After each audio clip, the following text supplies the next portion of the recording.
Well, Stefan, thanks very much for joining us tonight. Always my pleasure, Cam. Appreciate it. And tonight we're going to be talking about a case out of Oregon, right? Yeah, it went all the way to the Oregon Supreme Court, and it's about the carrying law and the exceptions to it.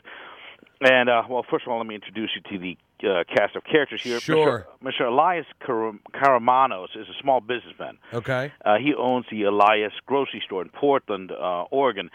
And the store is a convenience store. Unfortunately, it's located in a high-crime area of northwest Portland. And because the store was located in a rough neighborhood, high-crime area, Mr. Karamanos was concerned that the store might be robbed. And because of this, he kept a handgun in the drawer by the cash register. And actually, the handgun he had didn't even work. It was non-functioning. Now, at the time of the incident, Mr. Karamanos was getting a little bit older. He was 63 years old at the time. And for various reasons, he could not work more than 4 to 5 hours a day at this stage. And because of that, Mr. Karamanos went out and hired Morgan Joe Perry to run the day-to-day operations of the store. And Mr. Perry was a 28-year-old fellow when the incident occurred. Good guy, no criminal record, not prohibited from possessing firearms. All right. Now, when it comes to having firearms in the store, Mr. Karamanos did not have a store policy against employees possessing firearms. Okay. And in fact, he supported it. In court, he said, quote, when asked if he had a policy against employees having firearms, he said this, quote, "I have no policy at all. They can even use my gun," unquote. That's pretty clear. It is pretty clear. And then you got to keep in mind, Mr. Karamanos also testified at court that Mr. Perry was in charge of the store in Mr. Karamanos' absence, that he had complete authority, and that the only thing that Mr. Perry was not authorized to do was to sell the store. Okay? Okay. In fact, Mr. Karamanos basically let Mr. Story run. Mr. Perry trusted him, wanted him to run the store, and he also wanted him to protect the store and Mr. Karamanos' property. Now, what happened is that one afternoon, Mr. Perry was working alone at the Elias grocery store, and that afternoon, a homeless man entered the Elias grocery store, and there was an altercation. The homeless man began to argue with Mr. Perry. Mr. Perry, at the time, was minding the store, was the only one in there. He felt threatened. Now, what happened was when the homeless man finally left the store, Mr. Perry told him to get out of the store. When the homeless man finally left the store, he called 911. He called the police. And he accused Mr. Perry of having brandished a firearm at him. Now, Mr. Perry denies that he brandished a firearm at at the homeless man. Now, the Portland Police Department immediately dispatched an officer to the Elias grocery store to investigate this 911 call by the homeless man involving a firearm. And when the officer entered the Elias grocery store, Mr. Perry was behind the counter at the store, doing his job. And the officer asked Mr. Perry if he had a gun, and Mr. Perry truthfully stated, yeah, he was carrying a pistol in the holster behind his back, namely a 9mm semi-automatic pistol. And the officer asked to see the firearm, and Mr. Perry complied and turned around, lifted up his shirt, and the officer then took the firearm from the holster. And the officer then asked Mr. Perry if he had a concealed carry permit. And Mr. Perry answered that he did not. And at that point, the police officer arrested Mr. Perry. Now, what Mr. Perry was charged with was violating Oregon Revised Statute Section 166.250, specifically subsection 1A. And that statute reads in part as follows, quote, "A person commits the crime of unlawful possession of a firearm if the person knowingly carries any firearm concealed upon the person," unquote.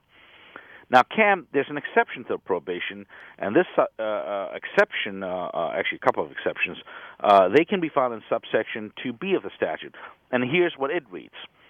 This section does not prohibit any citizen of the United States over the age of 18 who resides or is temporarily sojourning within the state and who is not within the accepted classes prescribed by ORS 166.270 and subsection 1 of this section from owning, possessing, or keeping within the person's place of residence or place of business any handgun, and no permit or license to purchase, own, possess, or keep any such firearm at the person's place of residence or place of business is required of any such citizen, unquote. Okay. Basically what that says is if you're not a prohibited person, right, then you may carry a firearm in your home or place of business without a permit or license. Okay. Oh no, I'm starting to see what's coming here. Now, also the other thing that should be noted is that the Bill of Rights in the Oregon Constitution specifically protects the right to bear arms. Article 1, Section 27 of the Oregon Constitution says the following, quote, "The people shall have the right to bear arms for the defense of themselves and the state, but the military shall be kept in strict subordination to the civil power." But it's pretty clear, the section says they have the right to defend themselves and the state, so it's clearly an individual right. Now, Mr. Perry thought he was allowed under Oregon law to carry a concealed weapon at his place of business. And as I just mentioned a moment ago, Oregon law does have a specific exception to the prohibition on concealed carry, namely that you may carry concealed in your place of residence and your place of business.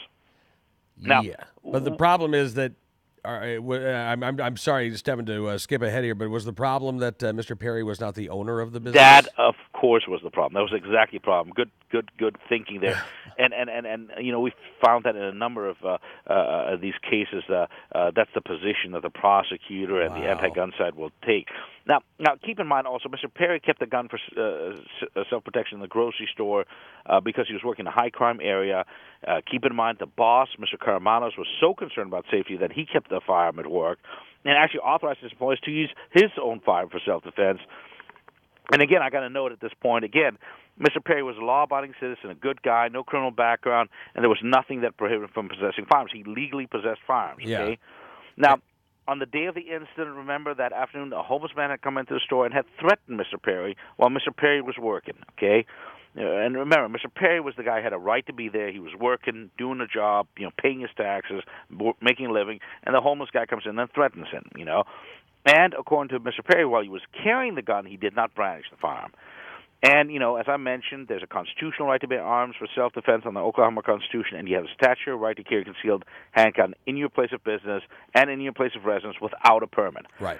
But despite that place of business exception, the prosecutor charged Mr. Perry with illegally carrying a concealed firearm. And it went to court, went to trial, but unfortunately Mr. Perry was convicted in the Circuit Court of Multnomah County of unlawfully carrying a firearm. And the trial court rejected Mr. Perry's argument that he was lawfully carrying because he was within the place of business, his place of business. The trial court held that this exception did not apply to Mr. Perry, as you guessed, Cam, because he was not the owner of the convenience store. Mm-hmm. But, Cam, the statute does not say anything about having to be an owner. That's not what the statute says. Statute simply says you may carry in your place of business. And also remember, the owner, Mr. Karamanos, had specifically authorized Mr. Perry to carry a firearm, and he testified to that effect. Now, Mr. Perry appeals his conviction to the Oregon Court of Appeals, but unfortunately the Oregon Court of Appeals affirms the conviction. And then Mr. Perry then appealed the conviction to the Oregon Supreme Court. Again, unfortunately, the Oregon Supreme Court affirms the conviction on October 9th, 2003. Basically, the court ruled that the business place exception applied only to business owners and did not apply to employees. Now, in those appeals, a number of issues were raised, and foremost was the issue of what constitutes a place of business. And unfortunately, the term is not defined in the statute. And the prosecutor, the state of Oregon, took this position. They took the position that the place of business meant that you had to be the owner of the place of business. And therefore, the prosecutor argued that the place of business exception did not apply to a mere employee like Mr. Perry because he did not own Elias's grocery store. Mm-hmm. Now, Mr. Perry and the NRA Civil Rights Defense Fund, which filed an amicus brief, argued that the place of business exception applied to Mr. Perry because a person's place of business is the place where that individual is employed. This does not require ownership, and certainly the statute does not require that you have to be an owner. And remember, Cam, it is a constitutional law requirement. A due process requires that a criminal statute be strictly construed against the government, and an ambiguity in a criminal statute is to be construed in favor of the defendant. It's not right to convict people and throw them in jail because the state created a statute that's ambiguous. Absolutely. And in the appeal, the NRA Civil Rights Defense Fund filed an amicus brief, like I said a moment ago, on behalf of Mr. Perry. And one of the things that the NRA Civil Rights Defense Fund pointed out was how ludicrous the state's position was.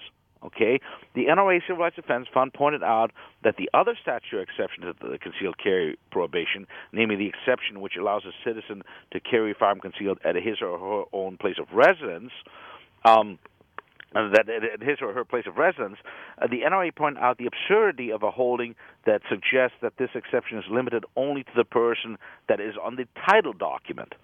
I mean, the court's holding would mean that this exception does not apply to people who rent. Okay, if you analogize it to that exception. Furthermore, even if a house was owned, the exception would then apply only to the actual owner. Now, that's absurd, Cam. I mean, think about it. This would mean that a homeowner has the right to carry a concealed firearm for self-defense in the home, but that his spouse, who may not be on the title, and his children, who certainly aren't going to be on the title, or others living in the house, they don't have a right to defend themselves in the house. They're not exempt. Isn't that amazing? We got rid of property qualifications for voting, but yet it seems like Oregon has a property qualification for exercising your Second Amendment right. Well, really, the statute, the legislature did not require that. It's just these courts that said, you know what, we don't like the idea of people, having this right, and so we're going to read this into the statute. And that's not a court's job. A court is supposed to apply the statute, not write limitations into it. And, let me give you one further example that the NRA Civil Rights Defense Fund mentioned in its amicus brief. Let's say the house has a mortgage, okay? Would you now argue, according to the state now, the exception, that allows you to carry concealed in your home, if that's limited only to the owner, does that now apply only to the bank? I mean, clearly the Oregon legislature, intended that the place of residence exception applied to people in their residence, whether it be rented or not, mortgaged or not, and whether the person held title or not. Certainly they didn't mean that the bank can carry concealed in the house, but you who live there, the family that lives there, may not and may not defend itself, Right. And in that same way, the legislature intends that the place of business exception applied to persons at their place of business, not just the owners.